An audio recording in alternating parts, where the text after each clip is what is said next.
in cointeraction.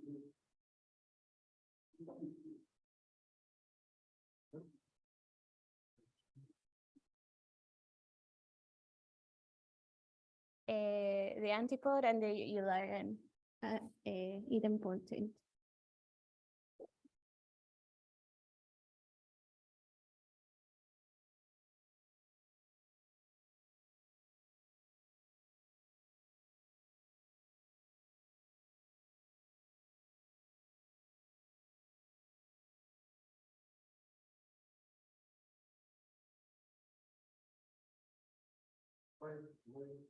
By Loïc Foissy, yes.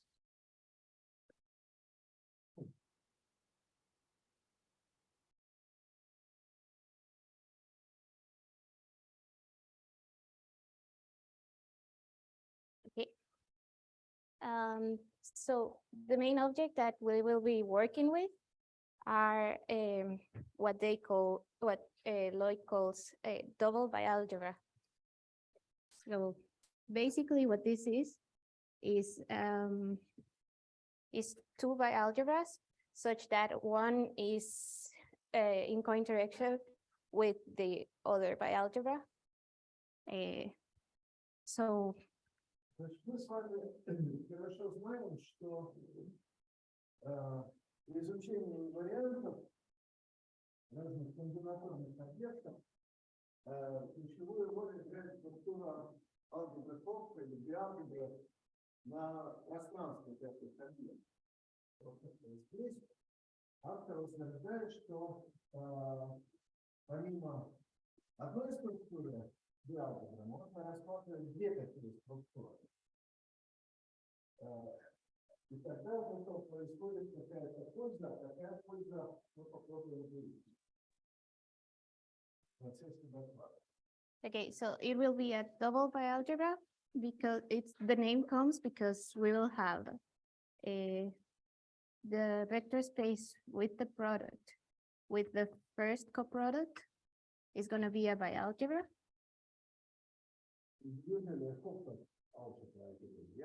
Yes. And also the second one with the second coproduct, it's also going to be a bialgebra. Пространство одно и то же, да? Умножение одно и то же в этом пространстве, а умножение два раза, которые как-то взаимодействуют между собой, и поэтому статья и называется «Bialgebra cointeraction». Два умножения взаимодействуют между собой.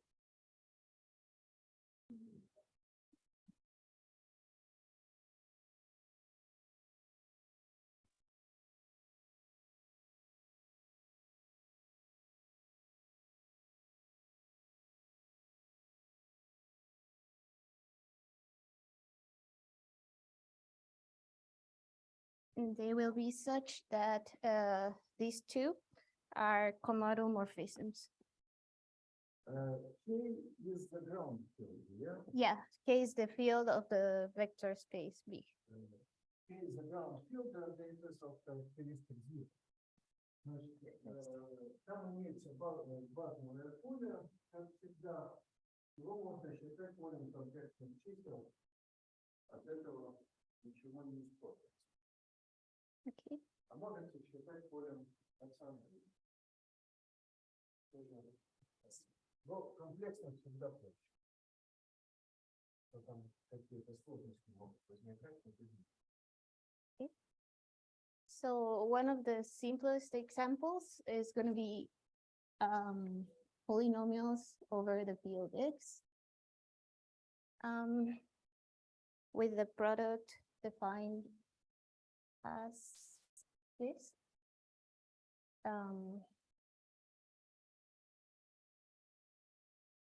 It's going to be the tensor product of 1 of X plus X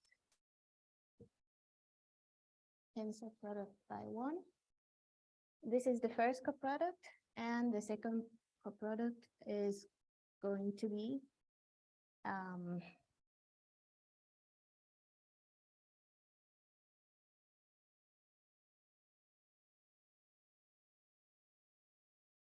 just the tensor product.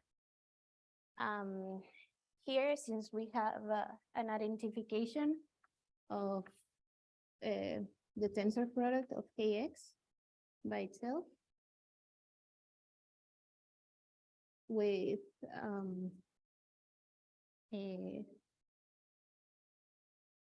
with the polynomials in two variables by simply taking a polynomial in X tensor by P in X by another polynomial. It's gonna take it to the product of one in X and the other one in Y.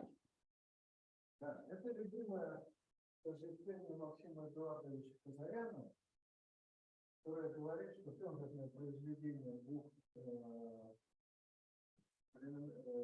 алгебр многочленов — это все равно, что алгебра многочленов по двух переменных, которое очень часто оказывается полезным, и вот когда мы говорим, что имеется биномиальная формула, то, что раскладывается по трилу Ньютона, это все равно, что мы понимаем алгебру двух переменных как тензорный квадрат алгебры одной переменной. Не могу. Что это? Действительно любимое, да?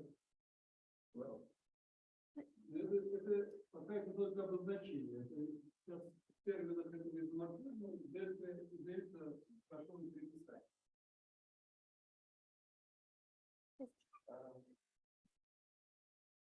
Максим Эдуардович asks what is how the co-multiplications, those co-multiplications look like in terms of this isomer. Oh, yeah.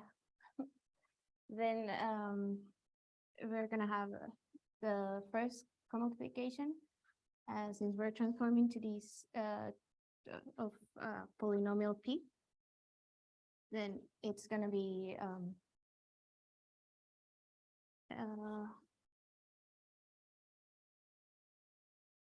the first one's gonna go to 1, so it's just gonna be P of Y, because like this, and the other one is gonna go to X, so it's gonna be P of Y plus X. And the second one, again, there's gonna be just the multiplication of X and Y. And this also, here it's easy to see that the co-unit for the first one is gonna be the polynomial that goes to 0. Right? Yep. Yep.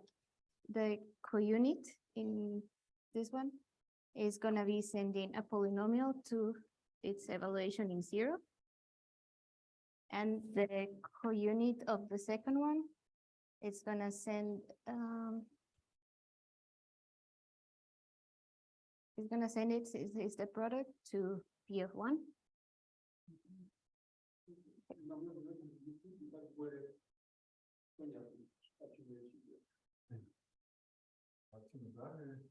Thinks it's more clear this way than Than writing just in, yeah. Okay. Введено две структуры по умножению. Одна посылает многочлен P в многочлен, который в качестве аргумента поставлен на x y, а у второй многочлен в качестве аргумента поставлен на x y. Если мы этого от той или другой, того или другого умножения, получается многочлен от двух переменных, который определяется элемент тензорного квадрата, как многочлен в одной переменной. Well, and usually such elements are called primitive. and the elements behaving this way with respect to multiplication are called group-like elements.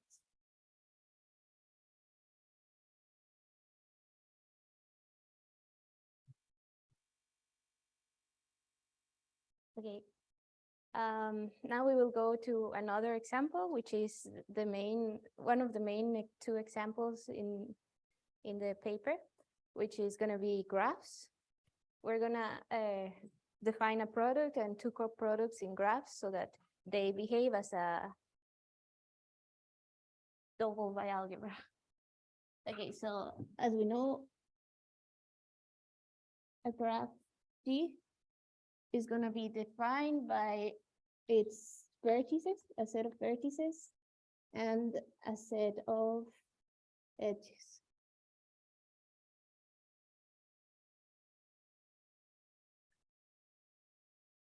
And then we can say that two graphs are, so if we have two graphs H and G, we can say that they are isomorphic.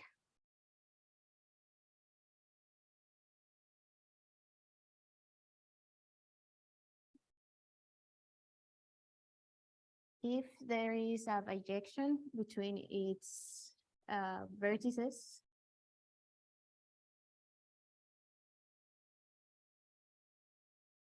and there's going to be an edge in X, XY is going to be an edge in G. I think, yeah, in G. If and only if its image is also an edge, but this time on H.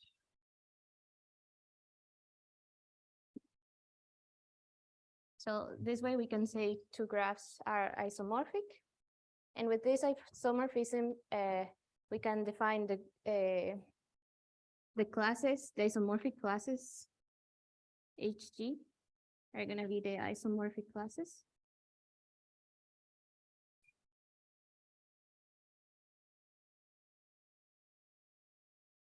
And this is the main vector field for our algebra.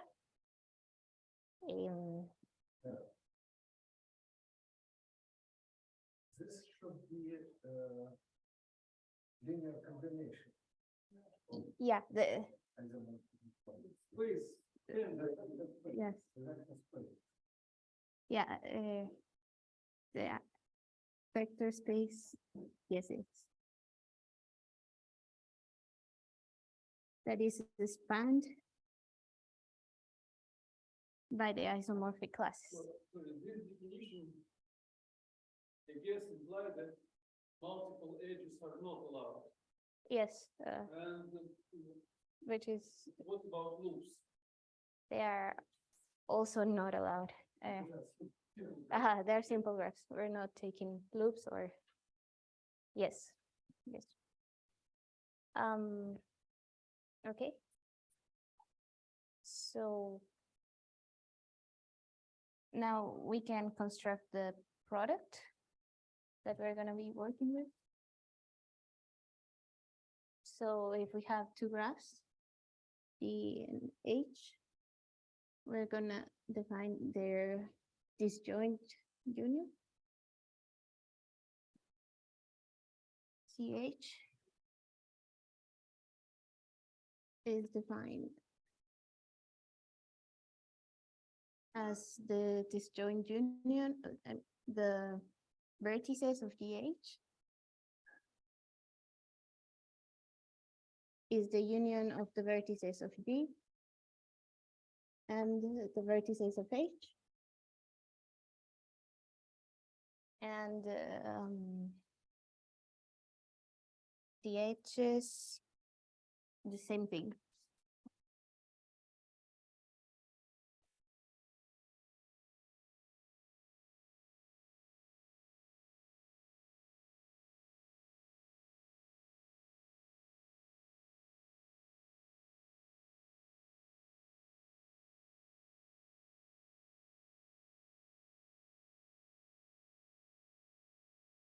Okay, so this gives us an associative product. We can define the product by this, and it will have unit like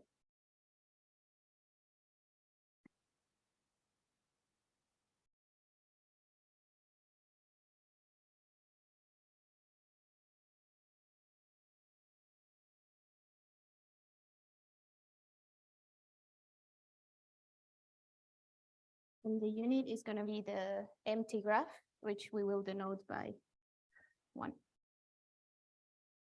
Okay. So Just find out, so this is the end of that.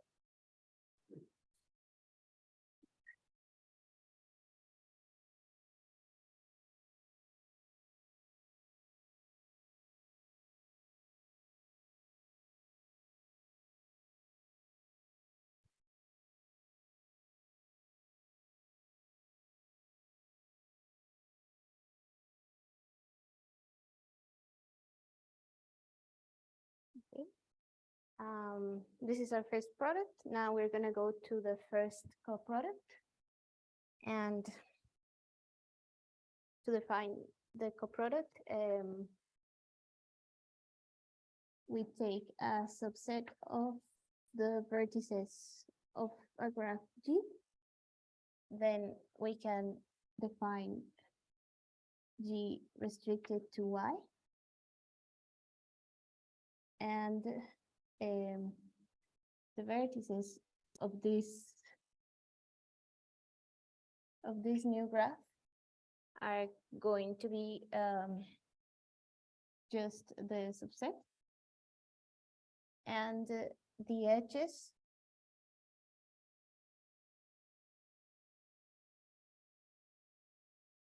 will be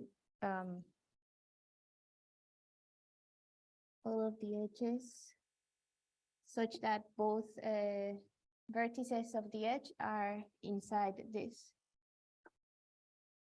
and used to be an edge in the original graph.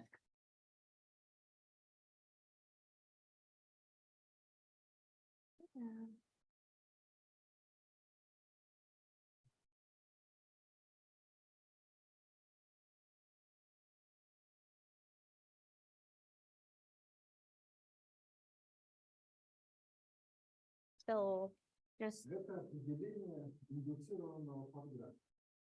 Граф и какой-то подмножество вершин, то мы можем индуцировать подграф этим подмножеством.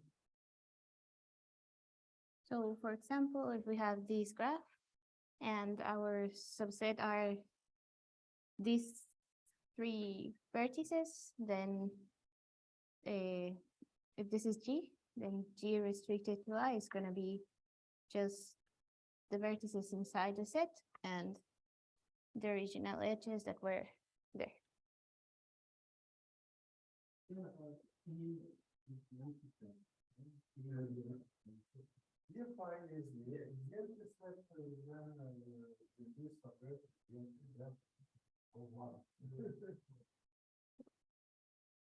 Yep. Yeah, but probably if you will speak louder, people. Oh, it's, okay, sorry. So speaking a bit back from the. I'll try to speak louder. Yeah. Okay, so now with this, we can define the new coproduct, which is going to be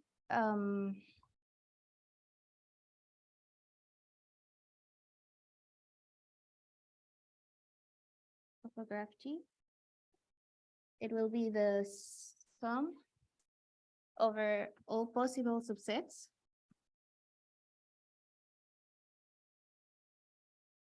And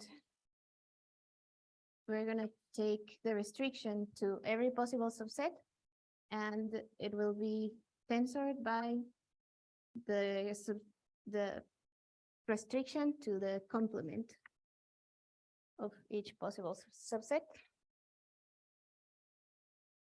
Yep.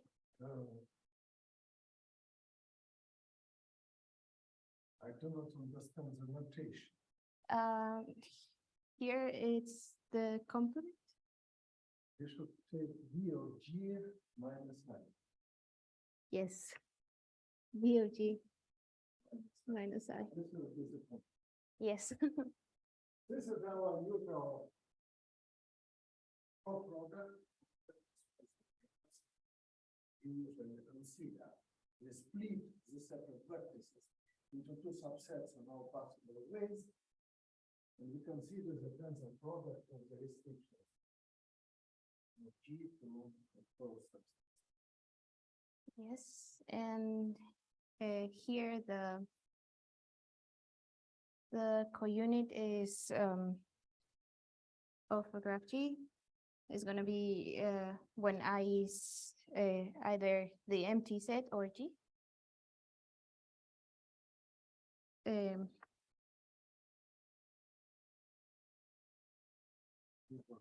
G1, yes. So the counit takes the empty to 1 and takes any other graph to 0.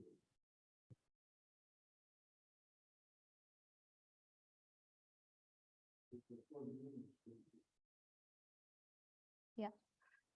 And then we can look at some examples of this. Yeah, by the way, this delta is Kronecker delta. It's not the coproduct. Yeah, the second It's not the second. That's yeah.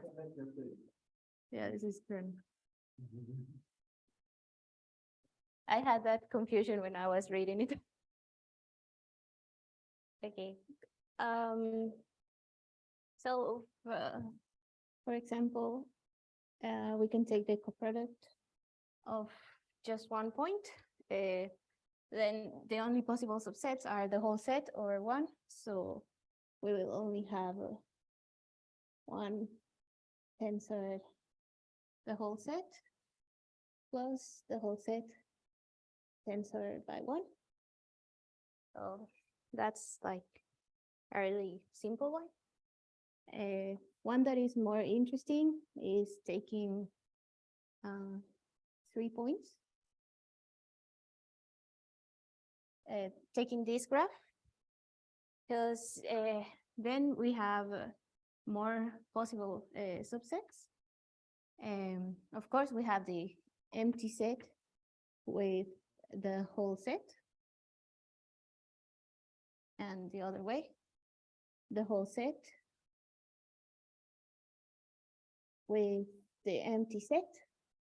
And then we have other 3 possible subsets, which is taking these 2, or taking these 2, or taking these 2.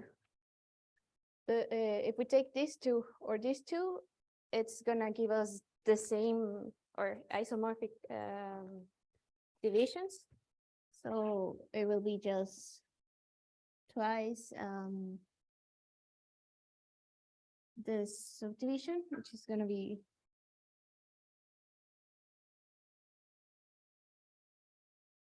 right.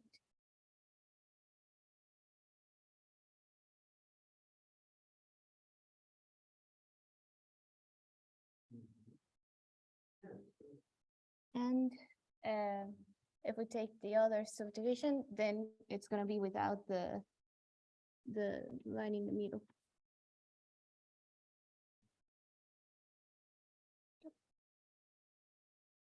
Okay, and yeah, and symmetric. And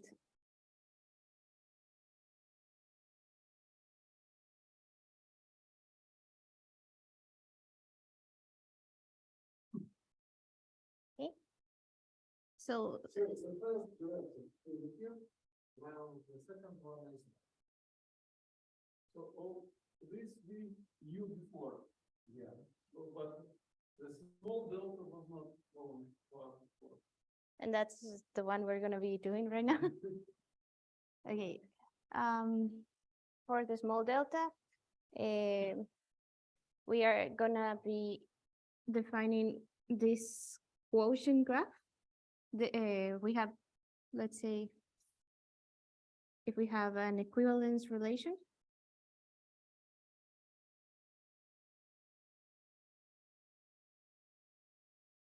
Then we can build this graph an equivalence relation where on which step? On vertices. In the second step. Yes, on the vertices of the graph. Then we're gonna build this new graph. Again, the vertices of this new graph are gonna be the quotient set. And the one that is more interesting is if we have is the edges.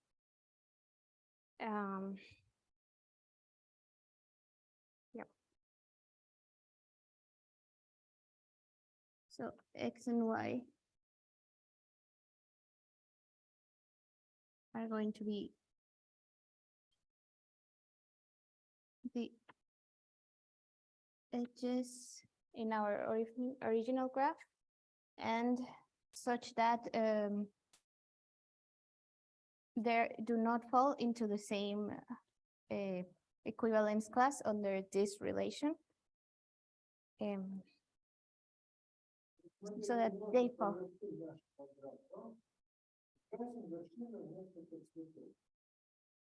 Если вершина одного цвета мы объединяем одной вершиной нового графа, и две вершины нового графа соединены ребром в том случае, если существует ребро, соединяющее вершины такого цвета.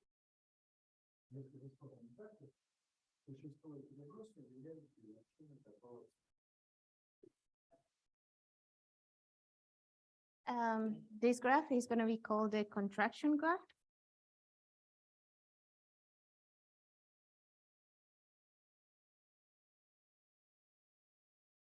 And now we're going to define the restricted graph.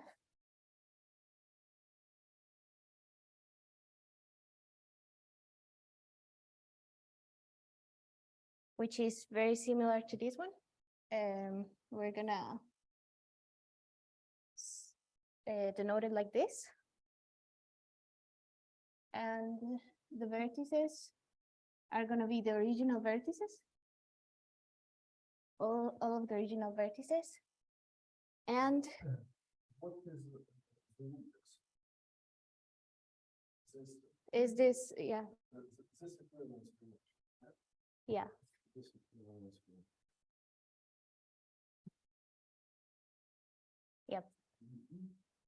So we're gonna have define the vertices like this, and then the edges are gonna be very similar to these, except instead of the ones that that go into the same class, we're gonna be taking the ones that go into different classes.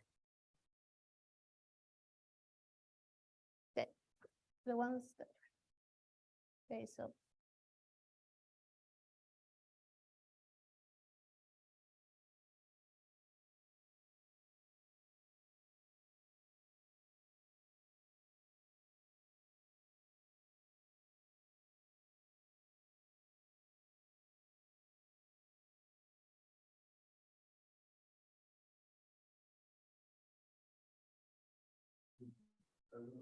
Значит, здесь мы сохраняем только ребра, соединяющие вершины одного цвета. Там мы стягивали вершины, которые стягивали в одну вершину все вершины одного цвета, и сохраняем ребра, соединяющие вершины разных цветов. Здесь мы сохраняем ребра. Здесь у нас вершины то же самое, что исходного графа, а ребра только те, которые соединяют вершины одного цвета. Окей. Okay. So now we can define the coproduct delta. This time it is the coproduct. So delta of a graph is going to be, oh, I forgot. We're going to have some special kind of relations. We're going to say our relation, we're going to say a relation belongs to this set. If for any class given by this relation, yes, for any equivalence class,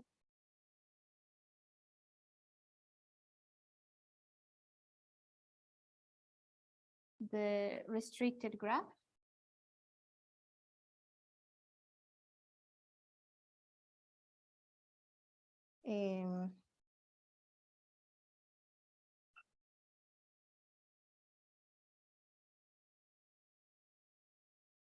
the restricted graph for sorry. So for any equivalence class C, then if we restrict the graph to C, this graph is connected.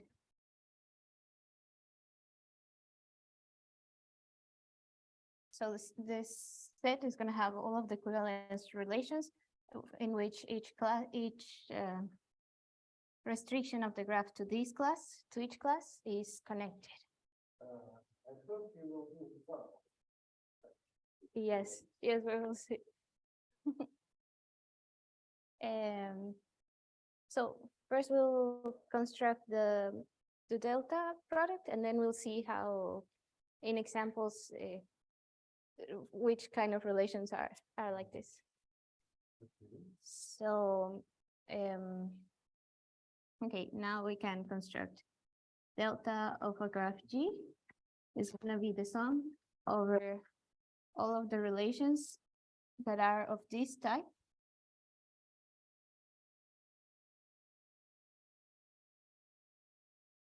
And we're gonna tensor product the contraction graph with the restricted graph. So Главное определение – это определение вот этих вот возможных отношений. Возможных отношений эквивалентности на множестве причин графика. Класс эпсилон С. Сейчас мы будем смотреть, что это за такие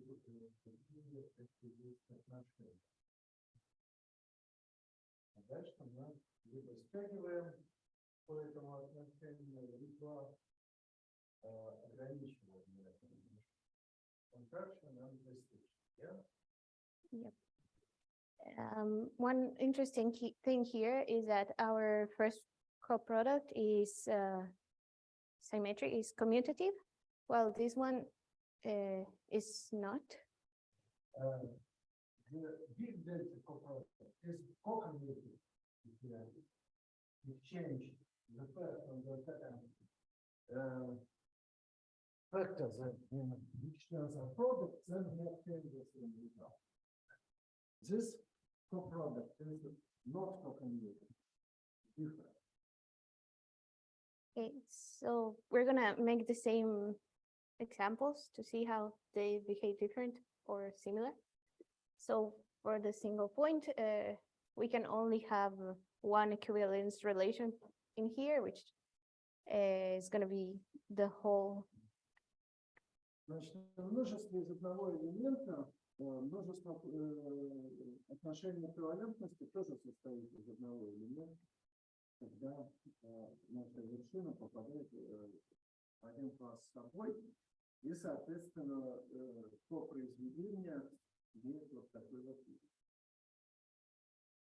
And Так же, как было по произведению дельта, оно похоже на по произведению дельта в алгебре многочлен. okay, so that first example is gonna be like that. And we will take the same example of this graph. So here we'll make the easy relations first. When the whole set is one class, then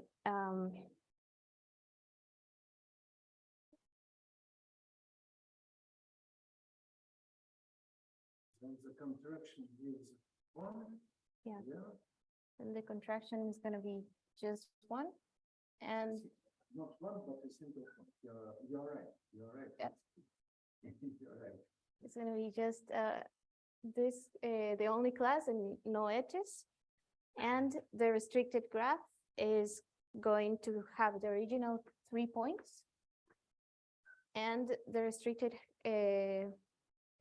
graph is going to take the edges that disappeared for this one. So here we're going to have the original edges. Okay. Then we also have another. It's not the complete formula, but I already like to attract the attention of the audience that to the fact that this coproduct is graded. Any pair, this has in total the same number of vertices as the graph we to multiply. Here we see already that this coproduct is not graded, at least by the number of vertices. Yeah. Okay, so this is the case when there is only one, when they're all related, like there's only one equivalence class. The other easy example is when each one is a different class. Then the contraction graph is going to be the 3 classes. And if they were joined in the first place, they are joined here. And the restricted graph is going to be the original 3 vertices and all of the edges that disappeared. And here, none of them disappeared. So it's going to be just a disconnected graph. But just put plus. Yes. Yeah. Plus. Okay. Now we're going to look at the other cases, which are going to be the same cases we were looking at for the other example, which is when this is a class and this is a second class. And it's going to be the same as when this is a class and this is an only class. So it's going to be twice. Yep. So plus twice. Since we have 2 equivalence classes, the contraction map is going to have 2 vertices. And we're going to have these 2 are going to be just 1 vertex. So we're going to have this edge, which translates here. And for the restricted graph, we have the original 3 vertices with the edges that disappeared, which in this case is going to be the one at the bottom. So it's going to be just this one.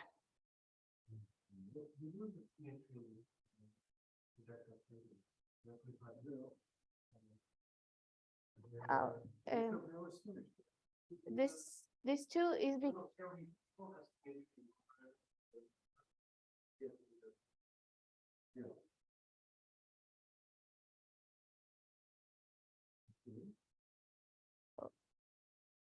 okay.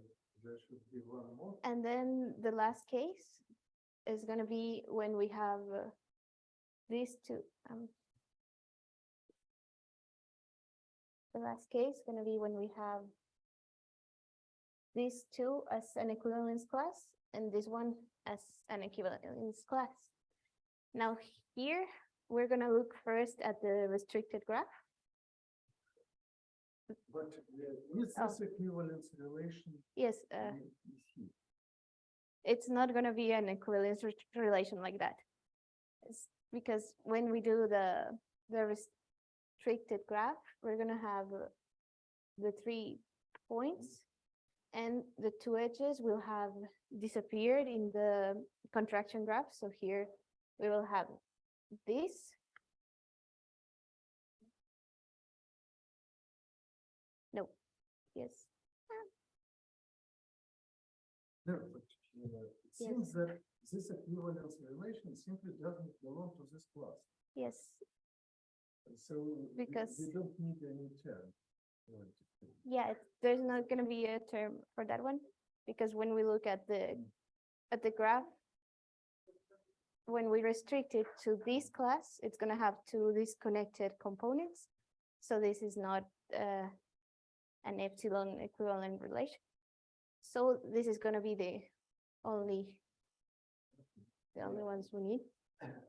And is it true that this multiplication is graded by the number of edges? Is it true that the the total number of edges is the same in each sum? Yes, because on one side we have the ones that go to different classes, and on the other side we have the ones that we didn't add here. No, Because if you want the partition, you don't have that multiple end. So Or- the first one, if you want that program relation, you don't have a multiple end. You think that the double end to be. we would have multiple, yeah. Yeah. No, No. multiple edges are not allowed. We consider only simple graphs. So, I don't know, probably we can try to compute something for that graph. Yeah.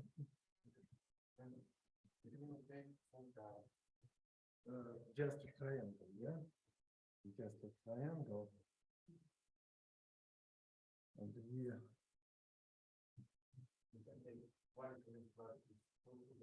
and there's like that, yeah.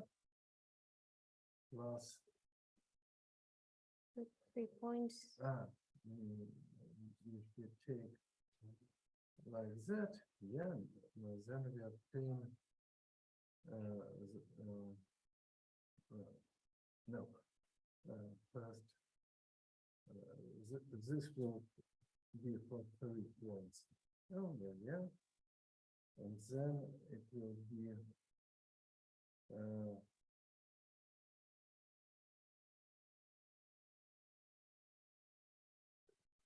like what it will be. Then this one, it will be, it's the same anyway, so it's gonna be 3 times. 3 times. And the edges that are, I won't have to do that. Won't add to the item. We only need to add. One edge is like that. Yes.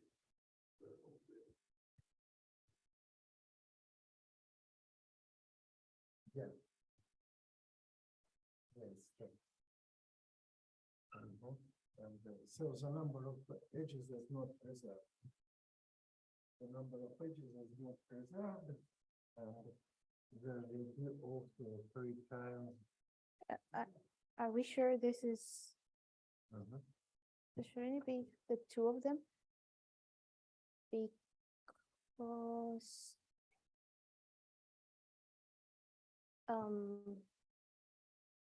they were originally edges, and under the image they have the same. But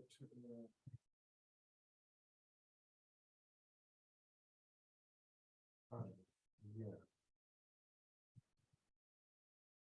Like that.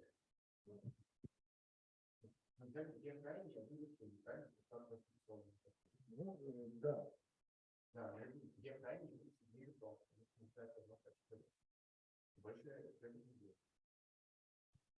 Это Because this edge, Выражение для дельта. Выражение. Нет.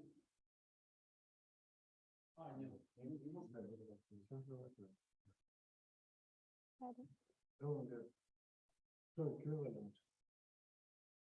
This X and Y, they are equivalent. yeah. But then in here we're taking, since it has the original 3 vertices, we're not looking at equivalence classes, but at the original 3 vertices. And it's gonna be an edge. We Is it- preserve on the edges that connect vertices of the same class. Not like that. Okay.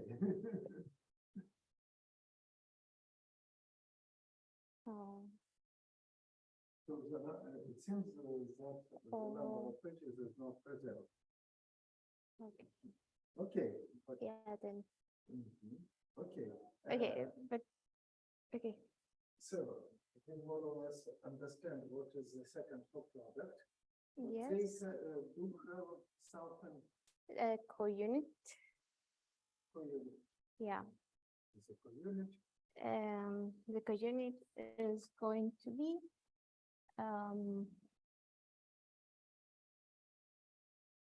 it's gonna be 1 whenever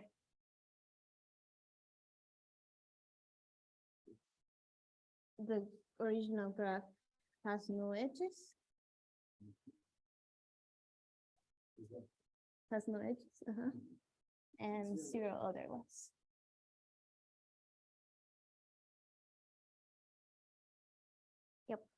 okay? Okay, so now with all of this, we can say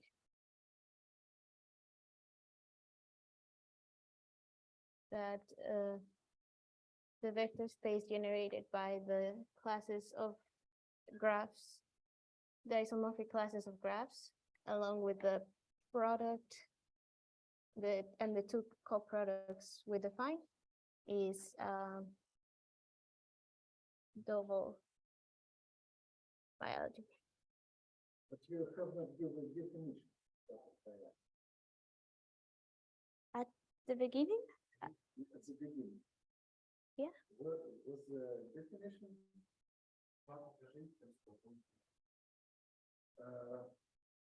But those co-multiplication, there is no relationship between the 2 co-multiplications, yeah? Both of them must be multiplication formula. Yeah? То есть два по умножению не должны быть согласованы между собой. There is no interaction between the 2 multiplications. Yeah? yeah, there is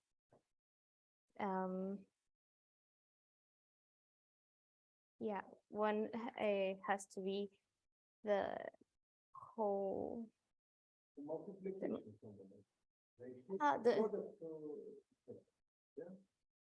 But no interaction. Okay. Now how do you use that? now we're gonna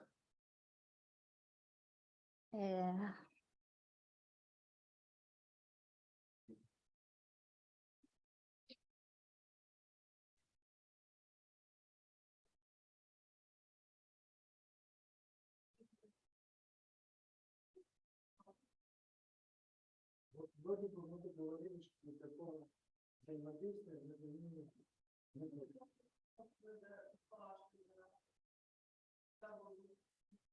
Но они одинаково, они оба по умножения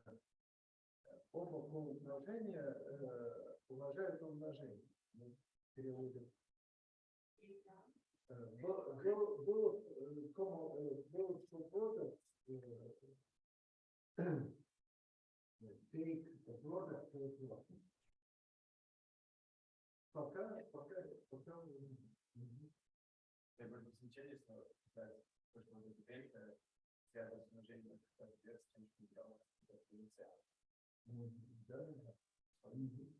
Yeah, this multiplication indeed preserve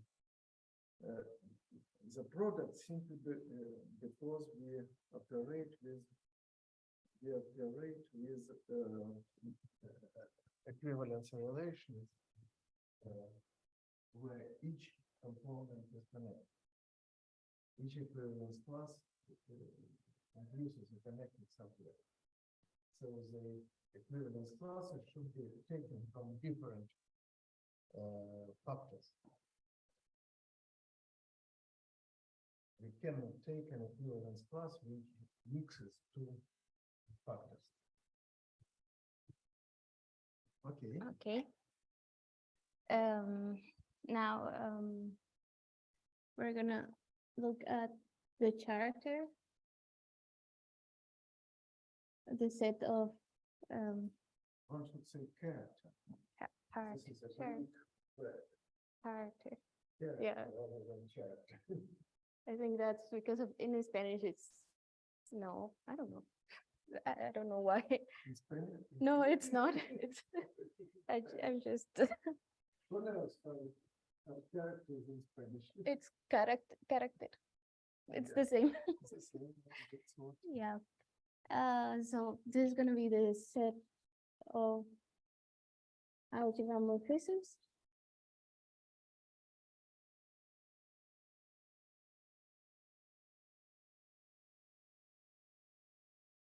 From D to K.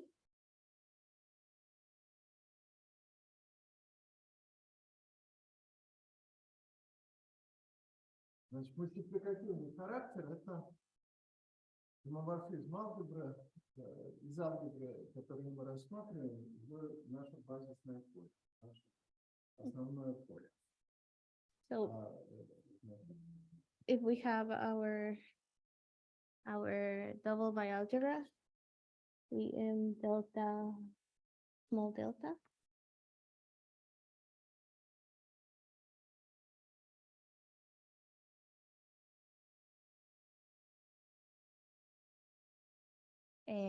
Then its dual is gonna be an algebra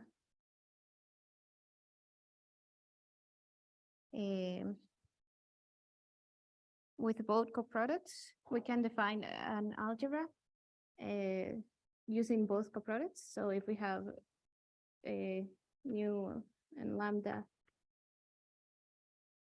in character B, then we can define the product this times lambda by tensoring them and composing them with the first coproduct. And we can also define this other product using the second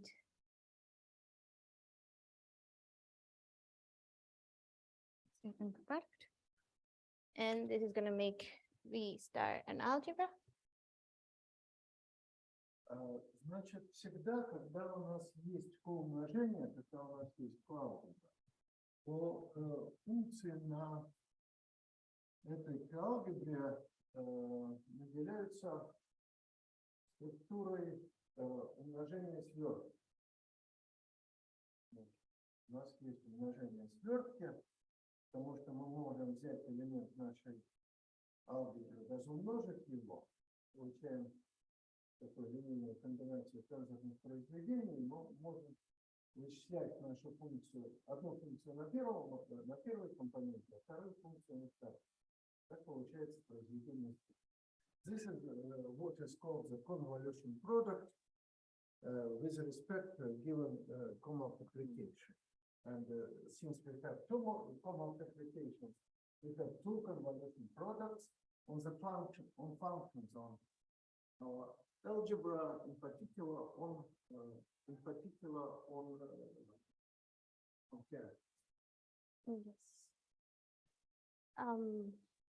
Okay. So now we're gonna look at the augmentation ideal.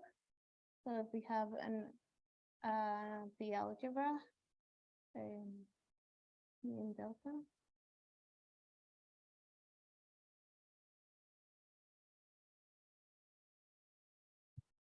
Um,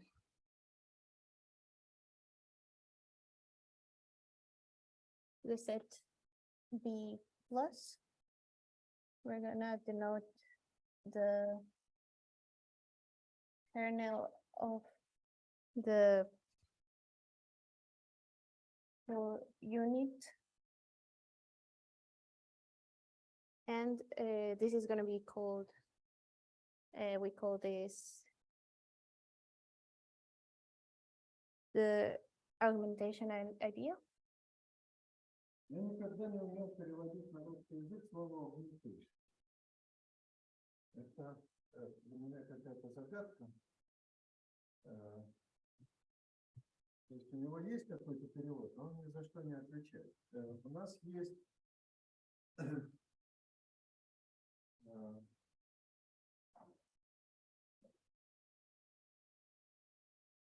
значит, о чем тут идет речь? Если наша B это алгебра копродуктов, то она градуирована. У нее есть компонента B0, который отвечает за коэффициент при пустом B. И дополнение к ним. Все, что начиная от графа с одной вершины и дальше. Вот B плюс это как раз часть, которая содержательная, которая отвечает за графу, которая, по крайней мере, одна вершина есть. B plus is essentially the part of the coproducts graphs, which consists of linear combinations of graphs having at least one vector. So over that set, we're going to be able to define a coproduct, which is, we're going to write delta tilde. And this is going to be over the augmentation ideal.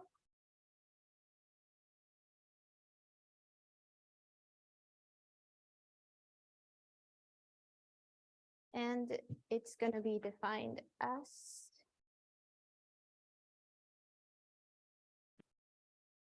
the coproduct, the original coproduct, plus minus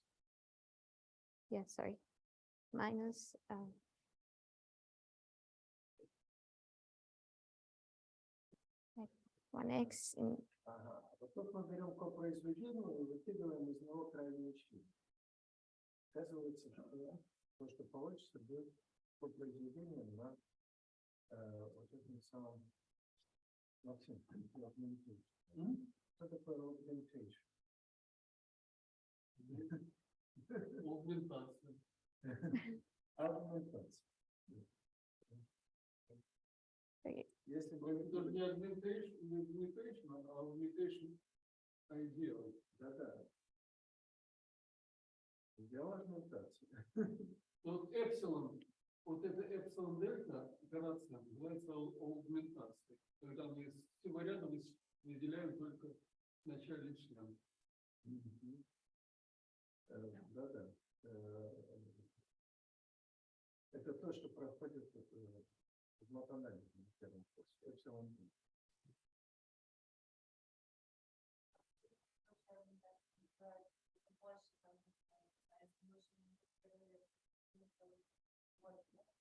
Мы не знаем на смысл слова агментация, но вот это отсечивает.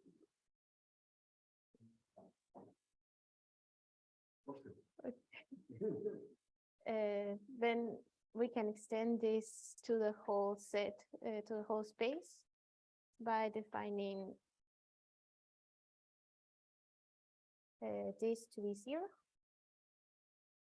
And we're gonna make some recursive definition for calculating more iterations. So we're gonna define this as if k is 0, Что значит последняя строчка? Единица B не лежит в группе. А мы распространили на B. This is an extension. Extension. Could be.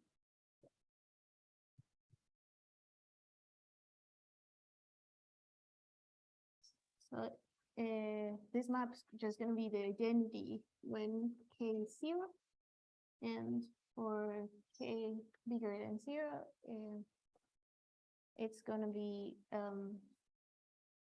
the previous one, and sorted by the identity both with the original one. And this is going to be for k greater than 1. Okay. So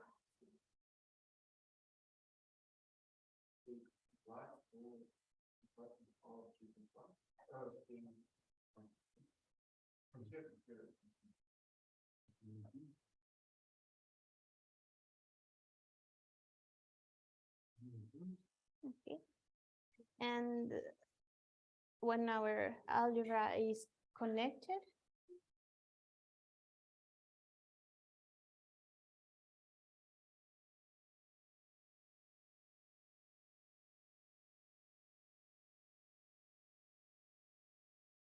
which means that the coradicals can be reduced to the field.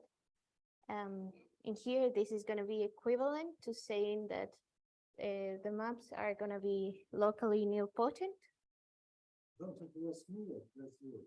Sorry, that are locally nilpotent. So for any x in our space, we will have a natural n such that this one is going to make it 0. So in connected spaces, this is going to give us a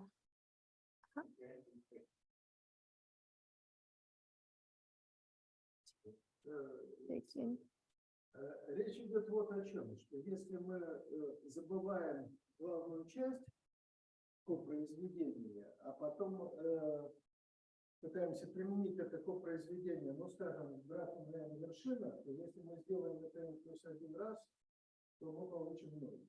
Всегда. Ну, и любое большее число. Ну да, но для связанной, ну, наверное, нужно потому что когда вы берете квадратные круглые, то оттуда это круглое, тут специально и пишется. Бывает capital deltas. For capital delta for x, but not for small. for small delta, yeah. Yeah, there were. But this extension takes values in n to the power of b. The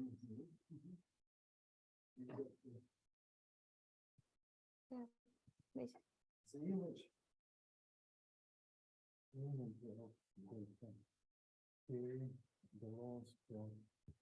Belongs to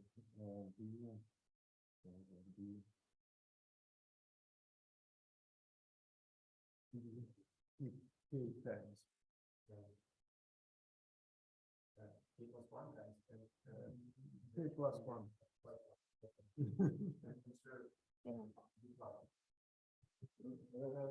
We extended it. but image Sorry?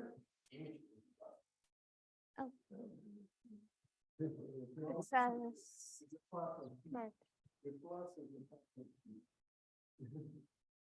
but yeah, it's gonna go. Yeah. Okay. Yep.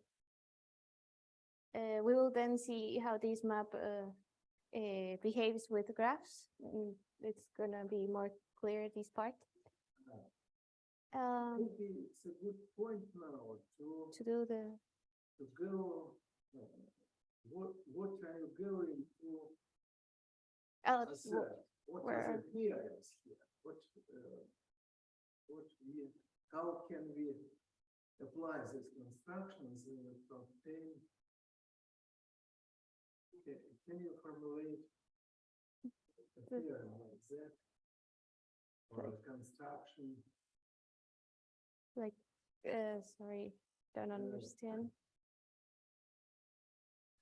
Here we consider two, for example, if you consider the graphs, yeah, with G and the delta D, yeah, for this given two co-multiplications. How do we use them? What we would like to know about them? How do we use them to construct graph invariants or Oh, can you, is there something in the paper you are talking about? yes. Except the definitions. Okay, where I was going to right now is when to apply this in graphs and get the coloration, that there are gonna be colorations. Can you skip all Over the to the- intermediate steps and go exactly to tolerance and Okay, okay. Then, without any intermediate steps? okay, so with the double bialgebras, we're gonna be able to find a morphism, a unique morphism that goes from the double bialgebra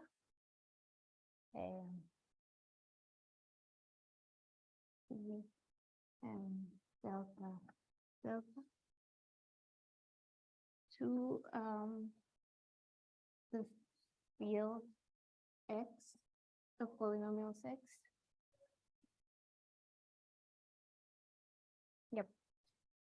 And it's gonna turn out that this is unique.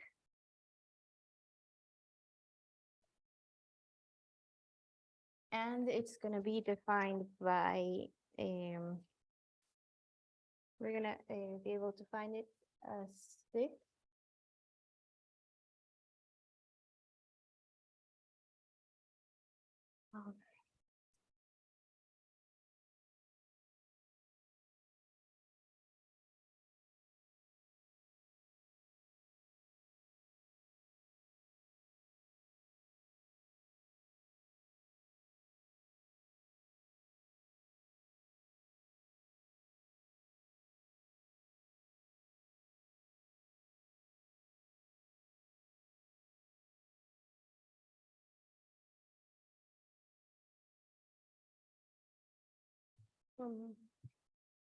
Is this indeed X or it should be G? I was talking in Yeah. general, but when we go to graphs, it's gonna be, For me, I just having it is X X and X. the two arguments with the A. Small a. Would be any A. Would it be like that? Yeah. But here lambda is also a character, yeah? Yeah, lambda is a character.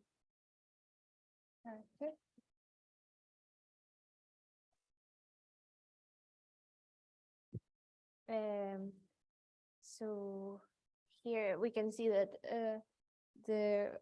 this is the first example of a double bialgebra that we saw, and we can see that it is final at terminal object. And where does the second commultiplication appear? Yeah. That's Very size. That's a part which we know that if we have a bialgebra and we have a character, then we can construct a an invariant power. The algebra then can lead to polynomials. HK, what is it? HK was not defined yet. What is HK? Probably. Oh, HK are the Hilbert polynomials. Hilbert polynomial. Yes. Hilbert polynomials. For vector space B. Yeah. Yes. So, B. So to bring it to the double bialgebras, what we're gonna have is, this is our character is going to be the second co-unit. Yeah. Yep. Apply k times to this. And when we look at the graph example,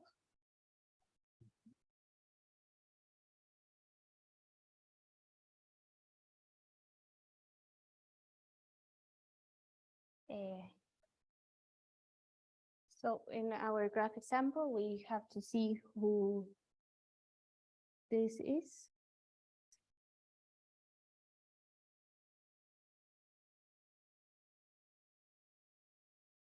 And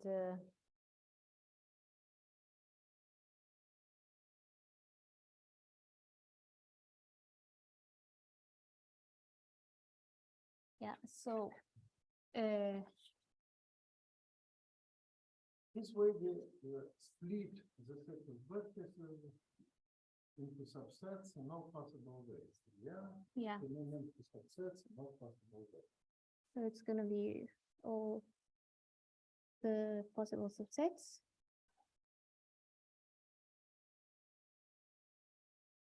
Such that none of them are empty.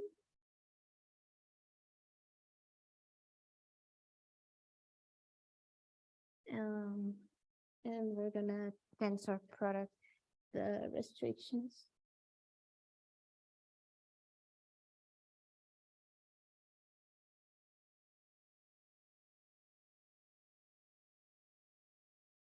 Okay, so when we apply the second unit to one of those restrictions, this is gonna be s-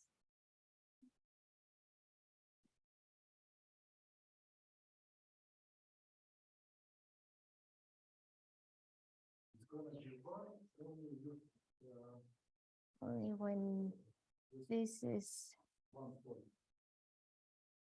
Yeah. No. when it's If it is zero, if is that it is moment. It's empty. One is Empty. If there is at least one edge, then it is. So this should be a distinct an independent subset. Never to vertices with I must be connected by I.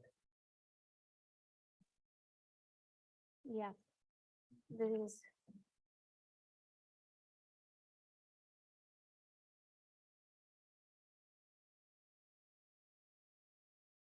yeah, so yeah, it's gonna be 0 if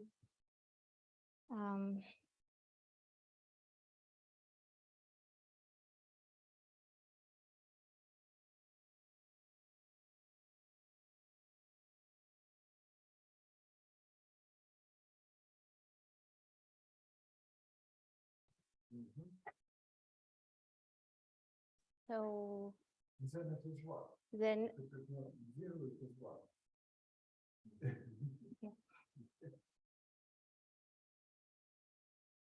yeah, so it is gonna be 1, And we're gonna have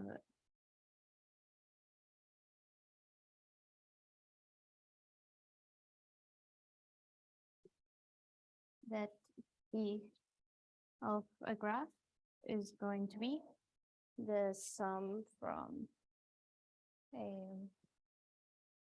1 to infinity of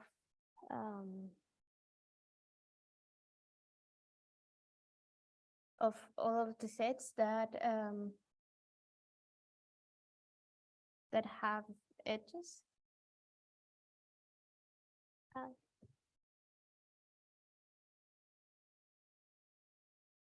And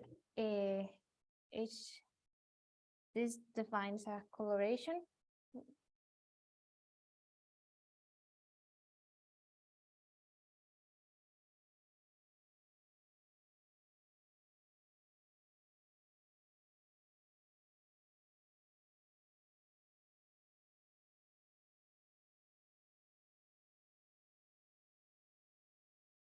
Because each one of these subsets, we can look at it as a surjective function that goes from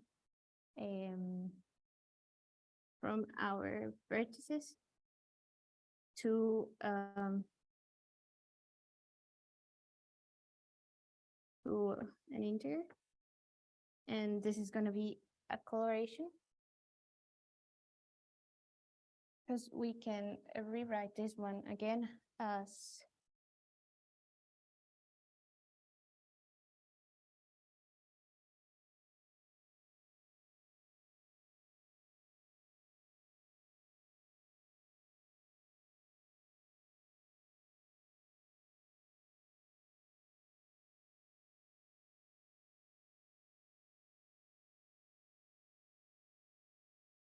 Если подмножество вершин, квадрат индуцированного подмножества вершин нет ряда, мы можем покрасить все эти вершины в один цвет. Мы получим правильную раскраску. Да. If there are no edges in a subset of vertices, then we are able to color all these vertices into one and the same color. If we obtain as a result,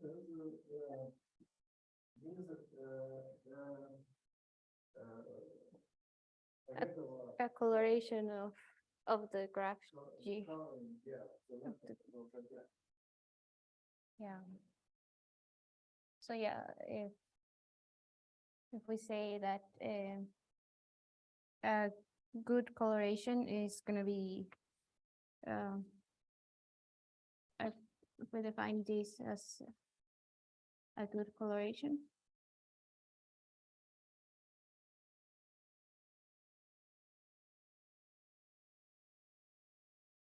of G, then our morphism is going to be the sum of all of the good colorations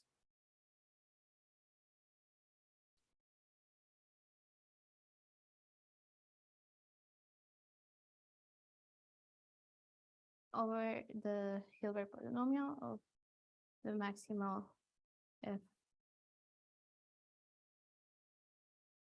So for each n, this is going to give us the chromatic polynomial.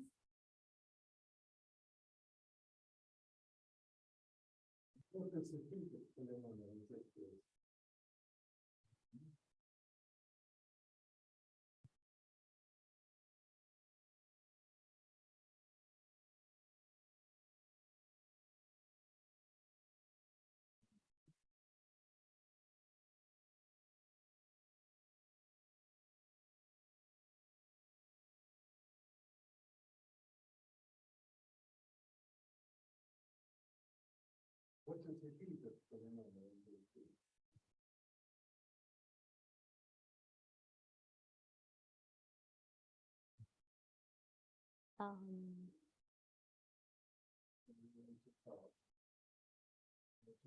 HP for our coproducts.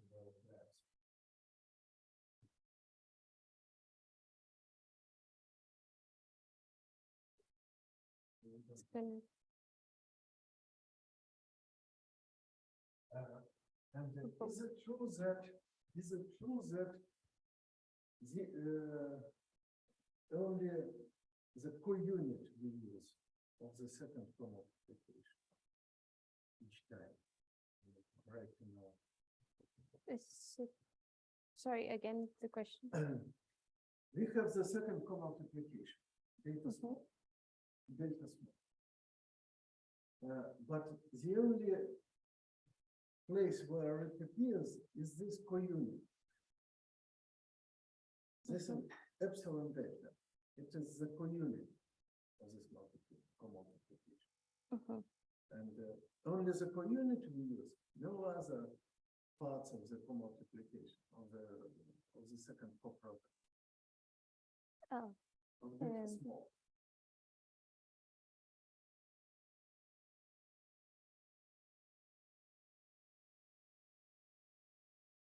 We use nothing else. Yeah.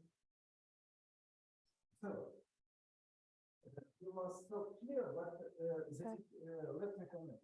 Thank you, Anna, for the precise talk and clear. Let me comment. What we know here is still is a notion of combinatorics of problems.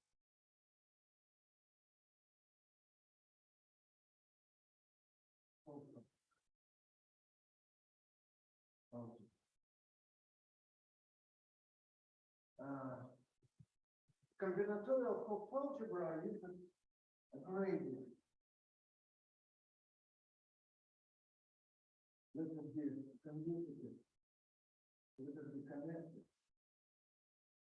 Commutative, co-commutative.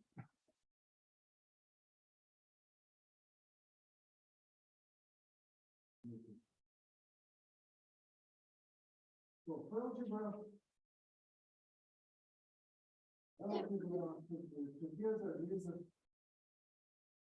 together with a character.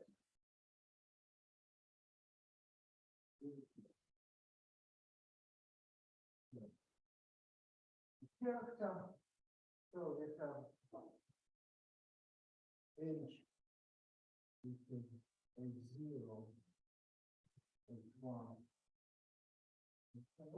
All other methods, lambda from H to our ground field. Multiplication. To such a data is lambda. One associates morphism from H to the whole problem of polynomials, many variables, which is this is the terminal object, as I mentioned, terminal object.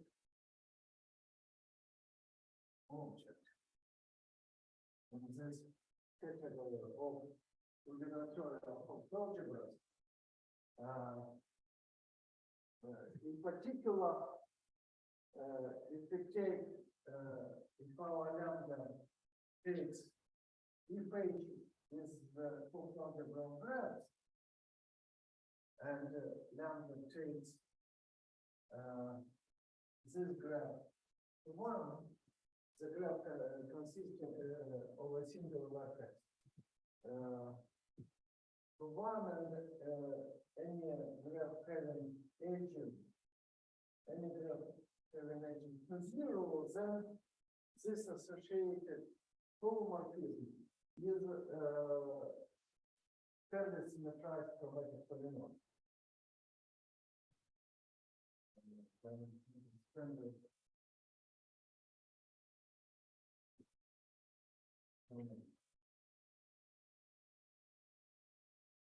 But we can consider also other characters and other graph invariants associated with this character. In this construction,